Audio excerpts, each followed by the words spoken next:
All right, well, Assalamu alaikum. We are back, everyone. And of course, we were actually doing, we were doing Salat al Jama'ah before, and we're going to continue with Salat al Jama'ah, inshallah, because we've got a number of different things that we didn't cover before. So, inshallah, we'll cover it today. Just a couple of minutes, so we're not going to be taking a long time in doing this. So, hopefully, inshallah, we'll cover some of the things that relate to Salat al Jama'ah and speak about number one, انعقاد الجماعة بواحد مع الإمام. So can we, the question is, if we want to make Salat al-Jama'ah, how many people should we have or at least have? So 2, 3, 4, 20, let's see. So and does the Imam have to be an adult or not? So that's exactly what we're going to be doing. So here he said, تنعقد الجماعة بواحد مع الإمام. That the Jama'ah can actually happen with one Imam and one person following. One Imam and one person following. ولو كان أحدهما صبيا. Even if one of them was just a child. So even if the person standing and he had his son with him, for example, that's actually making a salat jama'ah and it would be complete. Or even if it was a woman, even if it's a woman.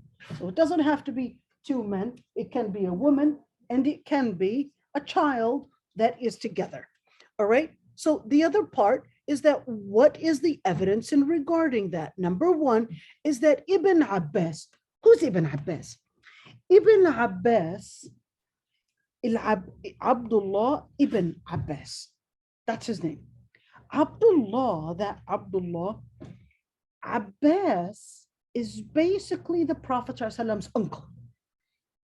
So Abdullah is the son of Al-Abbas. Al-Abbas is the Prophet ﷺ's uncle. All right? So that's his cousin. When the Prophet ﷺ died, Abdullah ibn Abbas was approximately 12, 13 years old. He was young. The Prophet ﷺ makes the dua for Abdullah ibn Abbas, Allahumma faqihhu fi din wa alimhu ta'wil. Ya Allah, give him the knowledge in the deen. Faqihhu fi din is not the science of fiqh, the science of Islamic rulings, because the fiqh fi din in this era, it was actually the knowledge in deen. Allahumma faqihhu fi din wa alimhu ta'wil. What is it, ta'wil?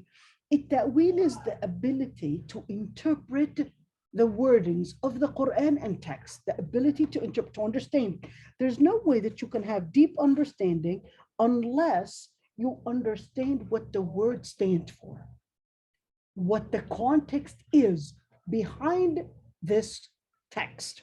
So with Abdullah ibn Abbas, he said, Bittu inda khalati Maymuna. He said, I actually slept over at my aunt's house, his aunt's house. So his aunt, what was she doing? And why his aunt's house?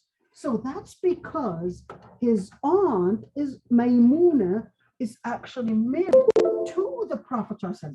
His aunt Maymuna, her name is Maymuna bint al-Harith. He actually slept over at her home, and of course that's the Prophet ﷺ's house. And فقام النبي صلى الله عليه وسلم يصلي من الليل. The Prophet ﷺ, what is Abdullah ibn Abbas doing now? He's just sleeping over at his aunt's house, and he's just there to observe and learn what the Prophet ﷺ was doing, because this is the Prophet ﷺ. What happened? فقام النبي صلى الله عليه وسلم يصلي من الليل فقمت أصلي معه فقمت عن يساره فأخذ برأسي فأقامني عن يمينه. what happened? He said, the Prophet ﷺ stood up to pray at night. And then I got up to pray with him. And then I stood on his left. So then he held my head and then he moved me towards his right side. You could see this hadith, رواه الجماعة. What is الجماعة? البخاري, Muslim, النسائي, Ibn Majah. So what does that mean? Let me look at these names. These names that you see here are basically hadith narrators. Each one, like al-Bukhari was pretty much considered the eldest because he died 259 Hijriya. Muslim dies 264 Hijriya. In-Nasa'i 303 Hijriya. Ibn Majah dies, I think 300, if I'm not mistaken, 359. Don't take my word. Don't take my word for it. But you could see that each and every single one, they were pretty much around that era, but they were actually seeking every single hadith that relates to the Prophet. Let's see this hadith. And Abi Sa'id. Who's Abu Sa'id? Abu Sa'id, his name is Abu Sa'id al-Khudri. Abu Sa'id al-Khudri was actually one of the leaders in Medina. Mus'ab ibn Umayr, look at this, was only 16 years old. The Prophet ﷺ sends Mus'ab ibn Umayr along with somebody that is vision impaired. In fact, he was completely blind. His name is Abdullah ibn Maktoum. Abdullah ibn Maktoum is actually very old, but Mus'ab ibn Umayr, 16-year-old, but in Islam, your age is not what defines your capacity. Your capacity is basically defined by the missions you carry. Your capacity is defined based on the missions you carry. And this is important because Mus'ab ibn Umayr was 16 years old and he was actually the ambassador for the Muslims in Medina. Medina didn't have any Muslims. In other words, there was just, there was just Mus'ab ibn Umayr, Abdullah ibn Maktoum, and two other Sahaba that came during the Bay'at al-Aqaba al-Ula. Okay, two other Sahaba, and Mus'ab ibn Umayr was supposed to teach Islam there. In other words, he was a complete minority in a society that knew nothing about Islam. Abu Sa'id al-Khudri, being the chief within that certain neighborhood, he said, you can't come and preach here. You can't come and preach here. Get out. You're not welcome. Mus'ab ibn Umayr says, you know what? Sure. Why don't you listen to what I'm going to say? If you don't like it, I'll leave. If you like it, you'll allow me to stay. He said, you know what? Let me hear what you're going to say. And he said, he started reciting Quran for him. Abu Sa'id al-Khudri on the spot knew that these words, they cannot be made up. They can't be made up. Those are words of Allah subhanahu wa ta'ala. He became Muslim on the spot. This is Abu Sa'id al-Khudri. Abu Sa'id al-Khudri was one major leader. And Abu Hurairah, they both said, قال رسول الله صلى الله عليه وسلم من استيقظ من الليل فأيقظ أهله فصليا ركعتين جميعا كتبا من الذاكرين الله كثيرا والذاكرات.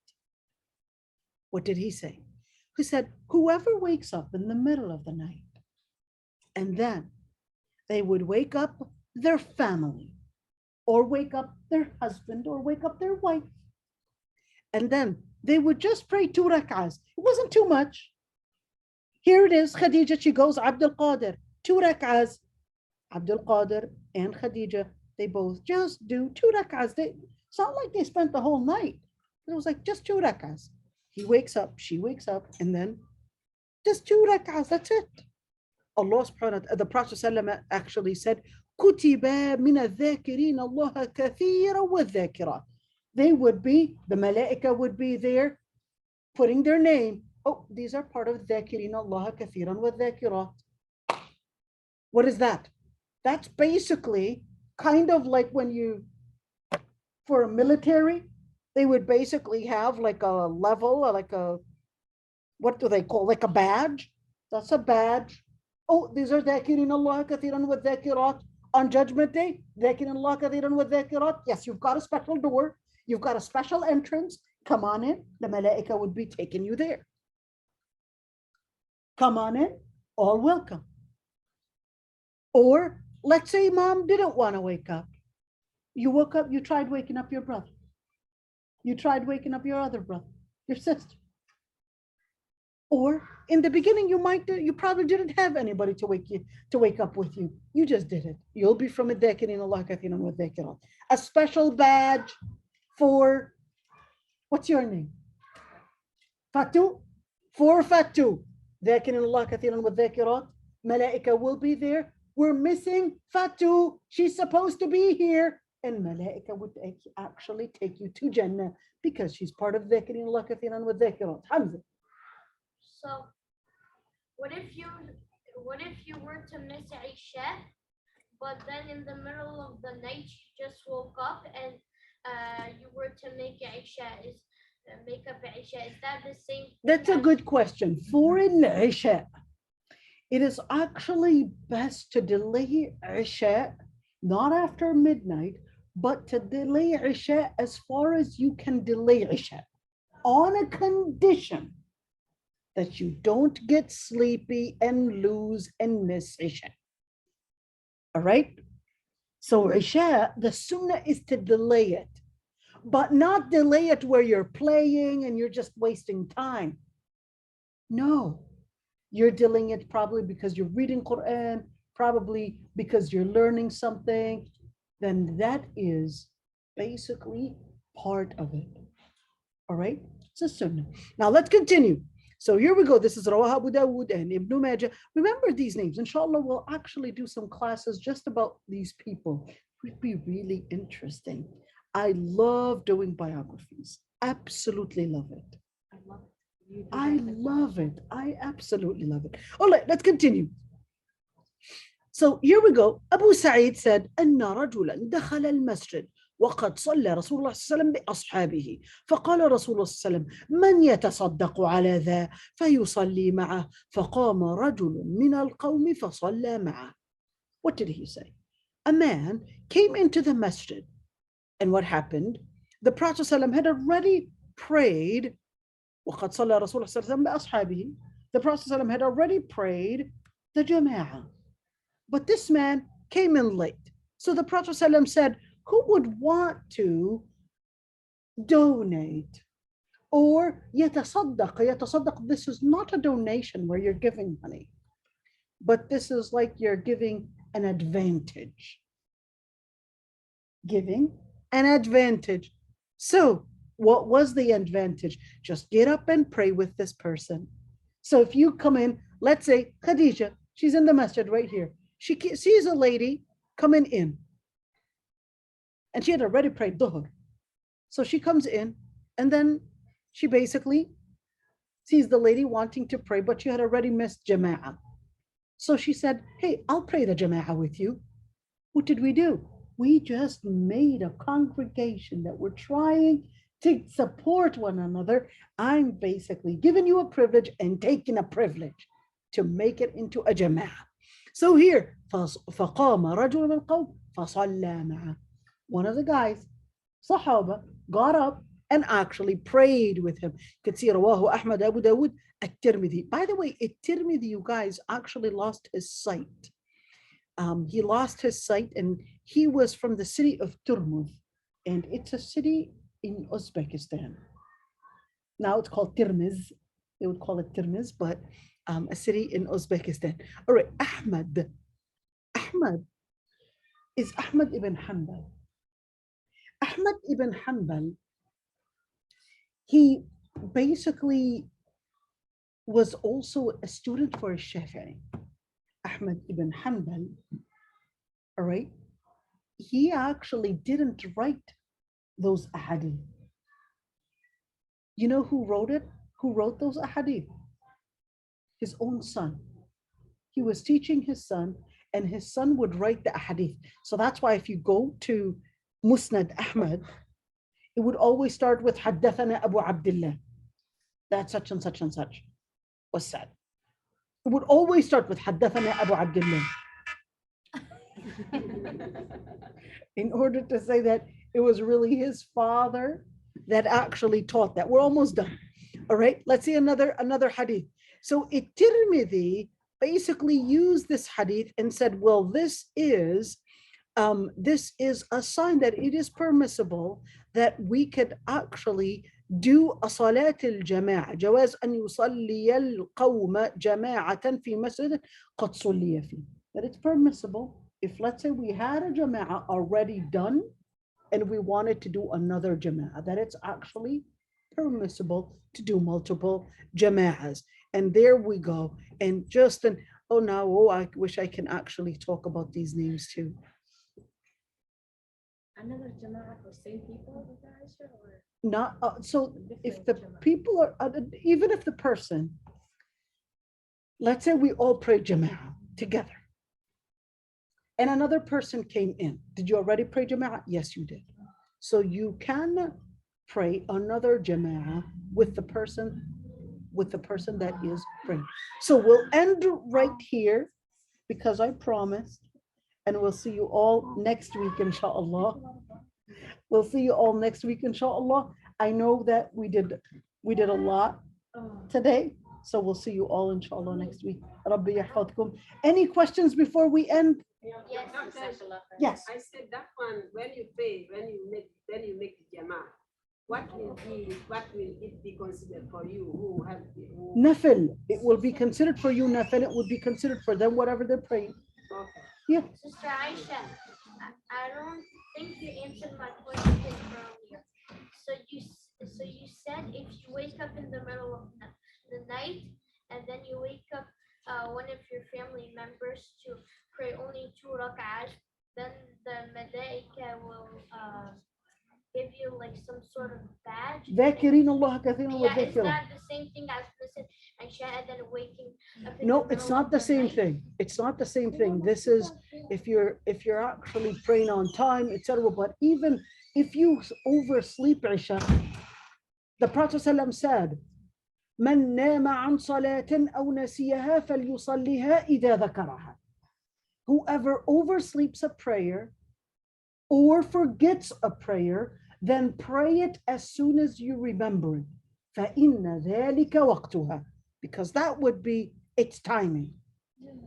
All right, that would be its timing. So, therefore, if you missed Isha, pray it as soon as possible. and then All right. pray this 2 rak'ah. And you can pray the 2 rak'ahs. Yep. Wa alaikum assalam wa rahmatullah. So if anybody has any questions really quick, stay. Anybody has any questions? You know what? Let me allow you to unmute yourselves. No questions, Hudayfa says? Hudayfa says no questions. All right. Rauda, go ahead. Rauda. جزاك الله خيرا. ربي يحفظك يا ربي. الله يحفظكم جميعا. So we'll see you all آمين. inshallah next week. إن شاء الله. Friday, actually. بارك الله فيك. All right. السلام عليكم ورحمة الله. عليكم السلام في أمان الله. ربي يحفظك يا رب. آمين.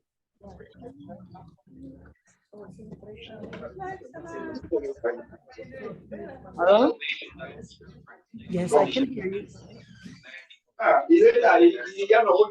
Hello, Assalamu alaikum.